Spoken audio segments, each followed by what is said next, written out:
She had replayed the moment so many times that it no longer felt like a memory. It felt current. The bench was warm beneath her, but her hands were cold. She rubbed them together, as if something might loosen. It hadn't even been loud. No shouting, no scene, just a sentence, spoken calmly, almost politely. And somehow, that made it worse. She pressed her lips together. She could still hear it, word for word. A dry leaf shifted near her shoe, caught between the edge of the bench and the pavement. The wind nudged it gently. It didn't move far. Footsteps approached, unhurried. An older man paused beside the bench, glancing briefly at the empty space. "Is this seat taken?" he asked, "or just emotionally occupied?" She let out a quiet breath that almost became a laugh. "It's free," she said. "Good," he replied, sitting carefully. "I've had a long day of standing in the wrong places."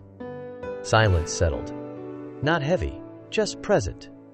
After a moment, he said, "You look like someone arguing with a sentence that already happened?" She glanced at him, then away. "That obvious?" He nodded lightly. "Only to people who've done the same." She hesitated. Then, quietly, "If I let something go, does that mean it didn't matter?" He didn't answer immediately. Instead, he looked down near their feet. The same leaf shifted again, pressing against the edge that held it in place. "Can I ask you something first?" he said. She followed his gaze. "The leaf?" she asked. He smiled faintly. "I was hoping you'd say something more philosophical, but yes, the leaf." She watched it for a moment. "The wind's trying to move it," she said, "but it's stuck." He nodded. "Strange thing about that," he said. "Sometimes it's not the wind that's weak." Another small pause. "It's just caught in the wrong place." She exhaled slowly. "It doesn't feel like that," she said. "It feels like if I let it go, they just get to walk away like nothing happened." He rested both hands on his cane. "When I was younger," he said, "I carried something like that for a long time. Not because it hurt, but because it reminded me who was wrong." A faint smile. "And who was right?" She looked at him more directly now. "What changed?" she asked. He tilted his head slightly, as if searching for the simplest version of the truth. "At some point, I realized I wasn't holding it anymore. It was holding me." The leaf shifted again.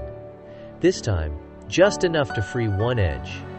It lifted slightly, then settled back down. She watched it carefully. "I don't know if I can forgive," she said. He nodded, without hesitation. "That's all right," he said. "Most people don't, at first." A small breath. "But there's a moment when you get tired of carrying it." She stood slowly. The air felt different now, no lighter exactly, but less tight. "Maybe I'm close to that," she said. He gave a small, understanding nod. "That sounds like a beginning." She took a few steps away, then paused. As if remembering something not yet finished, she turned back. The bench was empty. The leaf near the edge finally loosened and drifted a short distance across the pavement. She watched it for a moment, then continued walking. This time, the sentence didn't follow her in the same way. Thank you for sharing this quiet moment. If you feel drawn to walk this path of reflection and quiet wisdom, you're welcome to stay. In another quiet story, a simple conversation on a park bench helps someone see a loved one differently.